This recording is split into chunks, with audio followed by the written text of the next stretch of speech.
ازيكم يا جماعة عاملين ايه؟ النهاردة ان شاء الله هنبدأ في اول فيديو في اساسيات رسم البورتريه. تمام يا جماعة. واول فيديو هيكون بيتكلم عن حاجة اسمها البروبورشنز او بمعنى اصح الابعاد. تمام. طيب، قبل اي حاجة في شوية نوتس كده، شوية ملاحظات لازم تحطها في حساباتك قبل ما تبدأ رسم اي بورتريه او تبدأ رسم عامة. تمام. اول حاجة لازم تحطها في حساباتك زي ما قلت لحضرتك ان كل الأساسيات اللي أنا شرحتها لك قبل كده في الفيديوهات اللي فاتت كلها مهمة، وكلها هتوفر عليك طريق، وهتوفر عليك أسئلة كتير ممكن ما تلاقيش ليها إجابات، وحاجات كتير جدا وعوائق ممكن تقابلك وانت بترسم. دي كلها هتبقى إجاباتها موجودة في الفاندمنتالز أو البيزكس، الأساسيات اللي أنا شرحتها لك، اللي هي البرسبكتيف، اللي هي اللايت اند شادو، الخطوط بتاعتنا، الشيبس، الايدجز، كل حاجات انا شرحتها في الاساسيات اللي فاتت هيبقى ليها لازمة وانت شغال. تمام. دي اول حاجة. تاني حاجة لازم تعرفها فكرة التحليل. يعني ايه؟ يعني انا ما ينفعش ان انا اقوم جاي شايف قدامي بورتريه معايا ريفرنس، ده الريفرنس بتاعي، وانا حابب ارسم الريفرنس ده، او معنى اصح اقرب منه على قد ما اقدر، ايه كاستادي عايز ارسمه بقى باي شكل من الاشكال. ما ينفعش ان انا كراجل بيجنر، وانا بتكلم طبعا الناس البيجنرز، ما ينفعش ان انا اول ما اشوفه كده هوب اقوم جاي داخل يلا دماغ ودان مش عارفه ايه دقن شعر.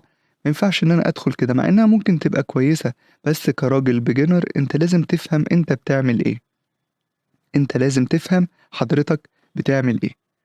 طب جميل. فدي اول حاجه لازم نتكلم عنها، فكره الاساسيات وفكره التحليل.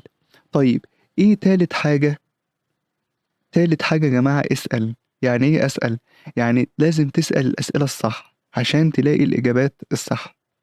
تمام. لازم تسأل الأسئلة الصح عشان تلاقي الإجابات الصح. يعني ايه؟ يعني أنا هاجي دلوقتي أقوم جاي لحضرتك عشان ترسم الشخص اللي قدامك ده، أول حاجة ابدأ لي بدايرة. ما ينفعش أقول لك ابدأ لي بدايرة وتقوم جاي قايل طب ماشي اللي بعده. لا، لازم تسأل تقول لي الدايرة ده ليه؟ ليه أنت رسمت دايرة؟ فايدة الدايرة دي ايه؟ يعني هتمثل لي ايه؟ تمام. وانت هتستفيد بيها بإيه؟ هي دي الأسئلة الصح. فأنت تسأل الأسئلة الصح عشان تلاقي الإجابات الصح. تمام. دي تالت حاجة. رابع حاجة يا جماعة حاجة اسمها النو هاو. يعني ايه النو هاو؟ ازاي يبقى عندي فلسفة ان انا اعرف ادرس، اعرف اعمل عملية studying. يعني ايه؟ يعني انا قدامي دلوقتي واحد انا عايز اذاكر ازاي ارسم بورتريه، فلازم يبقى عندك اصلا فلسفي معينة، فلسفة ان انت تقدر اساسا تذاكر، مش مجرد فلسفة ان انت تطبق، فلسفة ان انت اصلا تذاكر، تعرف ازاي النو هاو، ازاي تقدر تذاكر اساسا. هفهمها لك ازاي. يعني من الاخر، واحد لما بيجي يذاكر اول حاجه بيعملها بيقوم جاي داخل على الكتاب بتاعه، وقوم جاي طخ طخ واخده صفحه في التانية في التالتة وشغال. واحد تاني يقول لك لا، انا هقسم الكتاب بتاعي الفقرات. واحد تالت يقول لا، انا مجرد اعرف التايتل بتاعي وتمام، هو ده اللي انا احفظه وابقى فاهمه كويس جدا، وفي نفس الوقت اقرا الجزئيه اللي تحته واعمل لها عمليه تلخيص. يا جماعه التلات امثله اللي انا قلت لكم عليهم دول، التلاته ممكن يوصلوا لنفس الناتج. التلاته ممكن يوصلوا لنفس الناتج، ان هما لما يتحطوا في امتحان ممكن التلاته يجيبوا حتى كمان نفس الدرجات. بس كل واحد وليه طريقه في المذاكره. تمام. طريقه في المذاكره. هي دي الفكره. ازاي؟ ايه هي طريقتك في المذاكره؟ الأولاني اللي دخل عمل هوب دخل يذاكر كله في بعضه، ممكن هو عنده قدرة الحفظ عالية مثلا، ممكن خد منه وقت طويل ان هو يذاكر وينساه ويذاكر وينساه ويذاكر وينساه. التاني اللي قالك لا، انا مجرد هعرف هقسمها الفقرات، ممكن ده يبقى اوضح بالنسبة له شوية، هتوفر عليه وقت شوية. تمام. بس ممكن برضه تأثر عليه في فكرة ان هو ينسى او يفتكر او التالت مثلا ممكن يبقى ايه اقوى شوية، لا، انا احفظ كويس قوي قوي التايتلز، العناوين بتاعتي، وفي نفس الوقت افهم كويس جدا جدا السب تايتلز، او معنى اصح الحاجات اللي تحتها او الاجزاء اللي تحتها او الملخص اللي تحته، وفي نفس الوقت انا كمان الخصه لحاجات تخليني انا افهم انا بعمل ايه. فكل واحد يا جماعه ليه طريقه، ودي اسمها النو هاو، نو هاو تو ستادي. انت اصلا يبقى عندك فلسفه ازاي تعرف ان انت اساسا تذاكر. تمام. واللي بعدها النو هاو تو ابلاي. يعني ايه؟ يعني من الاخر انت عرفت ازاي تذاكر، دلوقتي بقى اعرف ازاي تطبق. يعني انت دلوقتي بقى عندك النوليدج، بقى عندك المعرفة، بقى عندك المعلومة. تمام. هتطبقها لي ازاي بقى يا معلم؟ الابليكيشن بتاعك بقى هتطبقه ازاي؟ تمام. انا عرفت دلوقتي ان الدماغ مش عارفة لما ببدأ بدايرة، الدايرة دي بتمثل كذا كذا، لو رسمت خط مش عارف. طب جميل، هتعرف تعمل ده بقى. انا عارف ان البرسبكتيف عامه المنظور بيأثر على حاجات معينه في بورتريهات بطريقه معينه. هل هتعرف المعرفه بتاعتك، النولج بتاعتك، المعلومات اللي عندك عن البرسبكتيف، هل هتعرف تطبقها وانت بتذاكر وانت بترسم؟ هي دي الفكره. فيبقى يا جماعه زي ما قلت لكم، الاساسيات البيزكس بتاعتي ازاي اعمل عمليه تحليل للريفرنس اللي موجود عندي. لازم اسال الاسئله الصح عشان الاقي اجابات صح، مش ان انا اعدي اي حاجه كده. ازاي اعرف ان انا اصلا استدي، وفي نفس الوقت ازاي اعرف ان انا اعمل ابلكيشن تطبيق للي انا اصلا ذاكرته. تمام يا جماعه. دي اول جزئيه. طيب، عندنا واحد يا جماعه اسمه اندرو لوميس. تمام. اندرو لوميس، الراجل ده قال لك ايه؟ انا هديلكوا طريقه مبسطه تعرفوا ترسموا بيها بورتريهات. تمام. هديكوا طريقه مبسطه تعرفوا ترسموا بيها بورتريهات، بدل ما تدخل وتعمل لي ترسم لي مش عارفه من بره فين انا هديك ايه؟ طريقه كده تبسط لك الدنيا خالص. تمام. الراجل ده عامل كتاب اسمه drawing the head and hands. تمام. رسم الهيد، الرأس والايدين. تمام. يبقى دوروا عليه وشوفوه، وفي نفس الوقت هو PDF من على النت وفري. تمام. طيب، الراجل اندرو لوميس ده قال لك ايه؟ قال لك يا باشا، انا هكلمك عن الدماغ المتوسطه. يعني ايه يا باشا دماغ متوسطه؟ يعني اغلب الناس لو مشيت عليه شويه الابعاد اللي انا هقول لك عليها دي، تمام، تقدر تظبط مع اغلب الناس. جميل. طيب، قال لك ايه؟ ابدأ لي بدايره. تمام. هنا السؤال، دايره ليه؟ الدايره دي بتمثل ايه ومكانها فين؟ البوزيشن بتاعها فين؟ تمام. تمام. طيب، اول ما قالك ابدأ بدايرة، اول سؤال، الدايرة دي بتمثل ايه؟ الدايرة دي يا جماعة بتمثل حاجة اسمها الكرينيوم. طيب ايه يا عم معتز الكرينيوم اللي انت بتتكلم فيه ده؟ لو جبنا صورة السكال بتاعتنا، تمام، صورة اي سكال، الجمجمة بتاعتنا دي يا جماعة، لو خدت الصورة ديت وحطيتها عندي جوه هنا،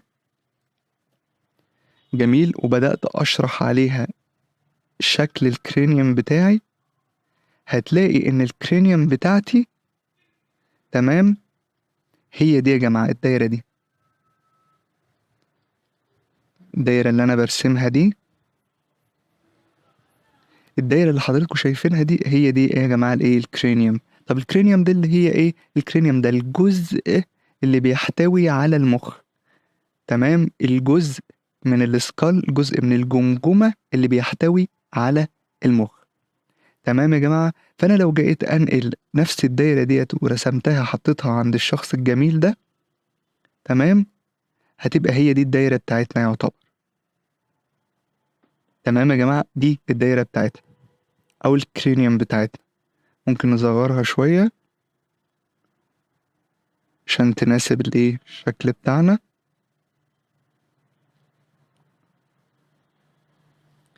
تمام يا جماعة، دي الكرينيوم بتاعتنا. هو مجرد تمثيل للشكل بتاع الجمجمة أو الجزء اللي في الشغل بتاعنا كله، المخ بتاعنا. تمام. تمام. طيب، أول حاجة بيقولك تعملها إيه؟ شايف الدايرة بتاعت حضرتك أنت رسمتها لي دي؟ اقسمها نصين. يعني إيه اقسمها نصين؟ يعني اعمل لي السنتر لاين ده اللي هو الأفقي، واعمل لي السنتر لاين التاني ده اللي هو الايه؟ الرأسي. جميل. طيب يا باشا، انت عملت كده ليه؟ انا عملت كده لان انت بتتكلم في فرونت فيو، الراجل ده باصص لقدام حرفيا، فمعنى ان هو باصص لقدام ففي سيمترية. فانت لو جيت اخدت السنتر لاين بتاعك هنا، هيقسم لك الدماغ دي حرفيا لنصين، وجيت اخدت النص التاني السنتر لاين، ادي سنتر لاين قلت لكم الافقي، وده السنتر لاين اللي هو الايه يا جماعة الراسي. شايفين السنتر لاين ده بقى ماشي مع ايه؟ ماشي مع الحواجب. يبقى ده يا جماعة اسمه خط الحاجب. يعني ايه خط الحاجب؟ يعني الخط اللي حضرتك هترسم عنده الحواجب، الخط اللي هترسم عنده الحواجب. تمام كده؟ تمام. طيب، في جزئية تانية. انت دلوقتي راسم لي الدايرة دي، بس انا شايف الدايرة هنا في فراغ كده، في هوا كده. هي الدماغ دي معمولة كده ليه؟ هي الدماغ مش دايرة؟ اقول لك لا يا باشا، الدماغ نفسها ما هيش دايرة. يعني ايه؟ يعني انا لو جيت بصيت على دماغ بني ادم من فوق مش هلاقيها كده. مش ده ادي مناخيره مثلا ودي العينين، لو انا بص عليها من فوق والودان اهي، تمام. دماغ الشخص من فوق ما هيش كده. دماغ الشخص يا جماعة هي اقرب لكده. تمام. وهي ديت الجزء اللي متاخد من الجنب ده، هو ده الجزء اللي حضرتك شايفه هنا اللي متاخد من الجنب ده. انا هنا باصص من فوق. تمام يا جماعة. زي برضو ما هقولك، اعتبر ان الدماغ دي سفير او كورة، وابدأ خد لي ايه، اقطش لي كده حتة من الجنب. تمام، اقطش لي كده حتة من الجنب. يعني انت معاك في ايدك كده ايه تفاحة، ورحت قطع حتة من الجنب. تمام. عندك طين صلصال، كرة على هيئة طين صلصال، ورحت واخد حتة من ايه، من الجنب. بقت الحتة دي حرفيا كأنك ماشي كده، وهوب بقيت ماشي كده. تمام. يبقى هي دي الجزئية بتاعت ايه، فكرة الجناب. طب انا اعمل الجنب ده ازاي؟ في الحتة دي اخدها ازاي؟ والله بيقول لك ان الجنب ده على هيئة اوفل، اللي هو الشكل ده. فانت خد لي اوفل من هنا كده، واوفل من هنا، او بمعنى اصح خد لي يا عم ايه، زي كيرف من هنا كده، وكيرف من هنا كده. جميل جميل. هنا السؤال التاني. السؤال التاني، احنا قلنا ان السنتر لاين بيقسم الدايرة لجزئين، افقي ورأسي. وقلنا ان الدايرة هي عبارة عن الكرينيوم، الجزء اللي بيحتوي على المخ. احنا كده بنسأل اسئلة صح وعندنا الاجابة ليها. تمام. وعرفنا ان دماغ البني ادم الجزء من الجنب هي مبططة من الجنب كده. تمام. فعشان كده قلنا خد الجزء ده. طب هو بيبدأ منين وبينتهي فين؟ هنا بقى النقطة يا جماعة. الجزء الأوفر اللي أنت شايفه من الجنب ده، حرفيا لو جيت خط من هنا، وخط عند نهايته، وخط عند بدايته. تمام. خط عند نهايته وخط عند بدايته. هنا لو قسمت لي الجزء اللي فوق ده تلات تتلات، وقسمت لي الجزء اللي تحت هنا تلات تتلات، فهو واخد تلتين المسافة. هو واخد تلتين المسافة. يعني المسافة دي تلت، ودي تلت، ودي يا جماعة ايه، تلت. ادي تلت، وادي تلت، وادي تلت. بس بقى الحاجة الايرونيك، او معنى اصح الحاجة الايه، المفترض تعرفها، ان المسافة دي كلها هي المسافة دي. يعني لو دي سميناها س، دي كمان يا جماعة ايه، س. تمام. تعالى نرجع تاني عشان ايه اعرفها لك بطريقة ابسط. تمام. انا هعتبر ان انا ما خدتش ايه الاوفل من الجنب ده، انا عايز اخد القطشه اللي في الجنب دي. هقول لك يا عم الحاج في طريقه تانية. انت شايف المسافه اللي عندك دي؟ تمام. قسمها لي لتلات، تلات تلات. ادي تلت، تلت، وادي التلت الاخير، وادي هنا تلت، وادي هنا تلت، وادي التلت الاخير. وتعالى عند التلت التاني ده وشد لي خط. تعالى عند التلت التاني ده وشد لي خط. شايف الخط اللي انت شديته ده؟ هو الخط ده. لو دي سميناها اكس، هي دي كمان اكس. طيب انت قلت لي ان ده خط الحاجب، هل ده كمان ليه حاجه كده؟ اه يا باشا، ده خط الشعر. طب واللي تحت ده يا باشا خط الانف او المناخير. يعني انت لو جيت حضرتك جيت في المكان ده ورحت شادد الخط بتاعك ده، تمام، اللي هو التلتين، وجيت شديت الخط بتاعك التاني ده اللي هو بتاع المناخير، فالمسافه دي هي زي ما قلت لك، هي المسافه دي. الخط ده هو الخط ده، المسافه دي قد المسافه دي. تمام. وانا واخد هنا من عند اول الحواجب، واخد هنا من عند فتحات المناخير. الحاجات دي مهمة برضه. تمام. طيب، انا بقى بيقول لك لو خدت الخط ده اللي هو الاكس والاكس ورحت مزود لي مسافة اكس كمان تحت وشديت خط وبقيت الثلاث مسافات دول قد بعض، ده يبقى خط اسمه خط الايه يا جماعة؟ خط الدقن اللي هو ده. تمام، دي كده نفس المسافة اللي هي ايه؟ اكس. دي يا جماعة حاجة اسمها البروبورشنز او الابعاد. تمام، او ازاي تتناسب الابعاد دي مع بعض، الخطوط دي بتتناسب مع بعض ازاي. تمام. طيب هو خد الاوفل هنا، انا حددت لك دلوقتي التلتين، ما رسمتش الحاجة اللي في الجنب اهو، بس ممكن ترسمها على ايد كيرف كده. لو جيت كملته هتحس ان هو ايه؟ اوفل زي ما قلت لك. خد يا جماعة كيرف كمان وكمله على انه ايه؟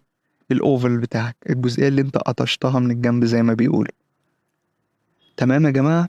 طيب انا دلوقتي عرفت ان ده خط الحاجب، خط الشعر، خط الانف. طب خط العين، العين دي تمام من عند النقطة دي مثلا، ادي الخط ده، الخط ده مكانه فين؟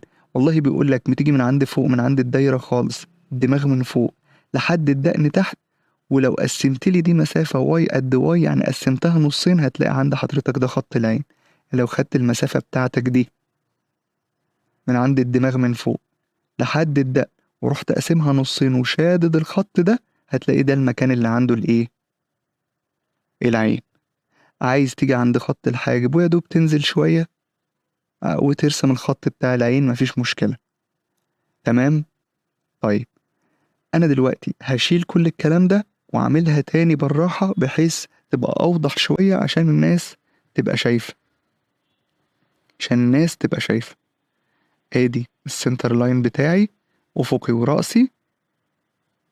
تمام، وقلنا ادي التلتين بتوعنا، خدت خط هنا وخدت خط هنا، زودت كمان خط تالت، وزي ما قلت لكم دي الحواجب، وده الشعر، وده الأنف، وده الدقن. وقلت لكم لو نزلت شوية كده وقسمت المسافة من فوق خالص لحد الدقن بتاعتي وقسمتها نصين كده، بقى ده يا جماعة الواي ده قد ده، ده لو المسافة دي قد المسافة دي، وده عندي هنا خط الايه؟ العين. وزي ما قلت لك المسافة دي هي المسافة دي، هي المسافة دي، يعني ده اكس وده اكس وده اكس. تمام يا جماعة. ومن عند نقطة الالتقاء هنا بنرسم الايه؟ الكيرف بتاعنا. عند نقطة الالتقاء هنا بنرسم الايه؟ الكيرف بتاعنا اللي بيحدد لي زي ما قلت لكم القطشة اللي في الجنب دي. تمام، او بيرسمها على هيئة ايه؟ اوفل. جميل يا جماعة. المهم ان الجزء اللي بره ده خلاص ما عادش موجود، بس هنستخدمه في حاجة بسيطة دلوقتي. تمام. طيب بيقول لك يا جماعة الدماغ اصلا نفسها هي عبارة عن جزئين، الجزء اللي فوق اللي هو الكرينيوم بتاعنا ده، والجزء اللي تحت حاجة كده شبه الايه؟ زي بقى شبه البوكس كده. تمام، يعني الجزء اللي فوق والجزء اللي تحت لو حطيتهم الاتنين على بعض يعمل لك الايه؟ شكل وش البني ادم. الجزء اللي هو اللي شبه البوكس ده، تمام، والدماغ اللي هي ايه؟ فوق، اللي هو الجزء الدايرة اللي فوق، لو حطيتهم الاتنين على بعض حرفيا يعمل لك وش الايه؟ البني ادم. طيب الجزء ده نرسمه ازاي؟ جزء الجو ده بيقولك انت بتاخد من هنا، من جوه الاوفل هنا بميل شوية عند نقطة الالتقاء برضو، وفي نفس الوقت قبل ما تاخد الجزء التاني حدد لي المسافة بتاعة الدقن. والله انا حددت ان الدقن بتاعتي كبيرة كده، فهاخد ايه؟ اوصلهم الاتنين ببعض، اوصلهم الاتنين ببعض. طبعا انت شايف ان انا بعملها سهلة، انت ممكن تجرب ما تبقاش سهل، فانت واحدة واحدة هتحاول. طيب بيقولك ايه بقى؟ شايف الخط بتاع الحاجب والخط بتاع المناخير؟ لو جيت حرفيا بصيت هتلاقي الودان هي المسافة ما بين الحاجب، خط الحاجب وخط الأنف. تمام، الودان موجودة ما بين خط الحاجب وخط الأنف. جميل يا جماعة، ادي خط الحاجب اهو فوق اهو، وخط الأنف تحت اهو، الودان موجودة في المسافة ما بينهم. جميل يا جماعة؟ تمام. وفي نفس الوقت بكمل بقى ايه؟ الدماغ بتاعتي. طيب انا كنت قلت لك الجزء اللي بره ده خلاص شلناه، بس استخدمناه في ايه؟ بيقولك ان الحتة بتاعت الودان اللي بره دي هي بس ملامسة للدايرة عندي، يعني نهاية الودن هتلاقيها ايه؟ نهاية الدايرة بتاعتي، بس مش اكتر. ده يا جماعة لو انت عايز تبقى راجل يعني ايه، يعني مظبوط 100%. هي ما بتمشيش كده حرفيا. تمام. ادي الودان بتاعتي اهي، وادي الشكل بتاعي. كده يا جماعة انا حددت البروبورشنز بتاعتي. انا عارف ان هنا في المناخير، عارف ان هنا في الحواجب بتاعتي، عارف ان هنا في العين، وهنا نشوف البق فين بقى. بيقولك المسافة اللي هي الاكس الاخيرة اللي ما بين الانف والدقن، اقسمها لي لنصين بالظبط، لا بس اطلع لي فوق شوية. يعني انا لو قسمت المسافة دي لنصين وطلعت فوق شوية كمان، بقت هي دي يا جماعة المكان اللي عنده البق بتاعي، المكان اللي عنده الايه، الفم. تمام. طبعا انا مش هتكلم في فيتشرز زي ما قلت لكم، مش هتكلم يعني في رسم العين والمش عارفه ايه دي كلها هيبقى ليها الوقت بتاعها. تمام. وحتى الشعر بتاعي كل حاجه ليها الايه، الوقت بتاعها. عشان خاطر مش لازم نعدي الستيجز دي، لازم كل ستيجز دي ناخدها واحده واحده. تمام، ناخدها واحده واحده. وده رسم البورتريه بتاعي، او بمعنى اصح الستيج الاولانيه في رسم البورتريه. جميل جميل. بس في شوية حاجات تانية لازم نفهمها ولازم نعرفها كويس. ازاي اقدر افرق ما بين دماغ كده، راس بني ادم باصة لقدام، وهل هو باصص لفوق او باصص لتحت؟ يعني انا احدد ازاي هو باصص لفوق ولا باصص لتحت؟ طبعا فيجوالي يعني ممكن انت بعينك تحدد ده، سهلة. بس في ساعات علامات بتحدد وانت بترسم، لان انت ممكن تحدد بعينك كده اللي هو ماشي الراجل فعلا باصص لفوق اهو، بس ارسمه ازاي باصص لفوق؟ اظبط البروبورشنز بتاعت الخطوط اللي انا خدتها دي، اظبطها ازاي في الرسمه؟ انا عرفت ان هو باصص لفوق، اظبطها ازاي؟ اقول لحضرتك بقى ايه تظبطها ازاي. تعال ناخد الرسمه دي. ده الشخص بتاعنا باصص لفين؟ لفوق. جميل. نحطها ايه هنا. طيب هنا يا جماعة لازم تفهموا حاجة، وحاجة كويس جدا. أنا قلت لكم قبل كده لما البني آدم يبقى باصص لقدام كده، تمام، فأنا حرفيا بتعامل مع كأني بتعامل مع مستطيل. أنا شايف قدامي بالظبط كده إيه؟ شايف قدامي مجرد مستطيل قدام. تمام. مفيش أي دخل للبرسبكتيف مأثر معايا، مفيش أي دخل للمنظور مأثر معايا. أنا حرفيا على الأي ليفل. يعني إيه؟ يعني الهورايزون لاين بتاعي هنا، وانا حرفيا شايف الايه، المستطيل بالظبط. يعني لو في بوكس قدامي اهو، لو في بوكس قدامي، لا انا حرفيا شايف بس الجزء اللي قدام ده، انا مش شايف اي حاجه من الحاجات التانية دي. انا الهورايزون لاين بتاعي هنا، خط الافق هنا، وانا شايف بس ايه، الجزئيه دي. الكلام ده بقى يا جماعه بيتضرب بالجزمه لما الشخص يبقى باصص لفوق او باصص لتحت. تمام. تعال نشوف الايه، الشخص الجميل بتاعنا ده. يقول لك انت حرفيا اول ما تبص كده تقول لي يا باشا هو باصص لفوق، هي باينه. تمام، هو باصص لفوق. بس افرض انا يا عم اعمى، يعني انا ما قشطه، انا مش فاهم، انا لسه في الاول خالص، انا راجل زي ما قلت لك بيجنر، انا ما اعرفش احدد حاجه. يقول لك ايه، مش انت شايف المناخير من تحت؟ مش انت شايف النوسترلز، او معنى اصح اللي هو الانف يعني من تحت، فتحات الانف من تحت؟ اه يا باشا شايف. انت يا باشا مش انت شايف الشفه اللي فوق كويس قوي؟ شايفها كبيره كده وزي الفل، وفي نفس الوقت شايفها اكبر شويه من الجزء اللي تحت؟ اه يا باشا شايف. خد دي بقى. شايف الخط بتاع الحاجب بتاعي؟ لو هو اعلى من الخط بتاع الودان يبقى معنى كده ان الشخص باصص لفوق. تاني، لو خط الحاجب اعلى من خط الاذن يبقى الراجل باصص لفوق. لو انا شايف جزء، شايف تحت الدقن، يبقى الراجل ده باصص لفوق. تمام تمام. يبقى معنى ان هو باصص لفوق يبقى انا شايف كل حاجة من تحت. يعني ايه يا باشا، انا بتكلم في ايه؟ يعني انا بتكلم حضرتك دلوقتي في ده. البوكس بتاعي حرفيا انا شايفه من تحت. يعني انا لو حولت الشخص ده البوكس انا شايفه من تحت، انا شايفه من تحت. بس اعمل حسابك في حاجة، الراجل ده مش باصص السنتر لاين حرفيا جاي في الجنب كده. يعني لو جيت قسمت دي كده ودي كده هتلاقي ان المسافة دي اصغر من المسافة دي. يعني معنى كده ان الراجل ده دماغه جاية الجنب شوية. فاكرين لما رسمت لكم حوار الجنب شوية ده؟ تمام. لما رسمت لكم حوار الجنب شوية ده، يعني معنى كده انت برضو هتشوف ايه؟ الحتت دي هتشوف الجنب من تحت، وفي نفس الوقت ايه؟ الجنب شوية. زي ما انا دلوقتي شايف الايه، لو جيت رسمت ان ده بوكس فانا حرفيا يبقى شكله عامل كده. انا شايف الجنب، تمام، زي مثلا الجنب بتاعه اهو. وفي نفس الوقت انا شايف ايه؟ كله رايح ناحية الايه؟ الفانيشنج بوينت اللي هي رايحة عندي هنا. خلينا لتحت هنا شوية.